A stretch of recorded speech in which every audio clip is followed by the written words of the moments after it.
சக்தி சிவமே போற்றி, சக்தி சிவமே போற்றி. உலகத்தில் இருக்கக்கூடிய நீங்கள் எல்லோரும் நலமாக இருக்க வேண்டிய எல்லாம் அல்ல அந்த ஈசப்பெருமானிடத்திலும் தாயார் காளிதேவி இடத்திலும் சிறப்பு பிரார்த்தனை செய்து அடியேன் இந்த வீடியோவை பதிவு செய்கின்றேன்.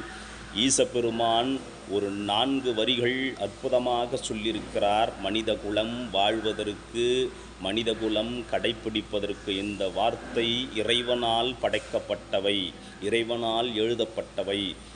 முதல் வார்த்தையாக இறைவன் சொல்லுகிறார், யாவருக்குமாம் இறைவனுக்கு ஒரு பச்சிலை. இதோடைய அர்த்தம் என்னவென்று சொல்லப்பட்டால், இறைவனுக்கு ஒரு சிறிய பச்சிலை சமர்ப்பணம் செய்துவிட்டாலோ அல்லது அர்ப்பணம் செய்துவிட்டாலோ இறைவன் நம்முள் அடங்குகிறான்.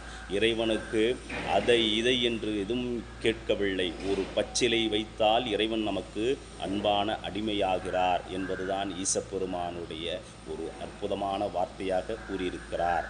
அதேபோல யாவருக்குமாம் பசுவிற்கு ஒரு வாயுரை, பசியுள்ள விலங்குகளுக்கு உணவு அளியுங்கள். ஏனென்றால் உலகத்தில் நிறைய விலங்குகள் உணவின்றி தவிக்கும் பொழுது உங்களுக்கு கண்ணுக்கு தெரிந்த நீங்கள் காணும் பொழுது அந்த இடத்திலே பசியுள்ள விலங்குகளுக்கு உணவு அளியுங்கள் என்பதுதான் ஈசப்பெருமானுடைய ஒரு சொல்லாக கருதப்படுகிறது. மூன்றாவதாக யாவருக்குமாம் ஒரு கைப்பிடி உணவு.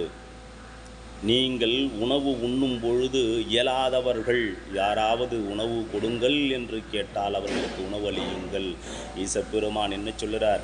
கை கால் ஊனம் உள்ளவர்கள், கண்ணு தெரியாதவர்கள், இயலாதவர்கள், முதியவர்கள், இவர்களுக்கெல்லாம் உணவளிப்பது இறைவன் நேரடியாக உங்களை காணுகிறான்.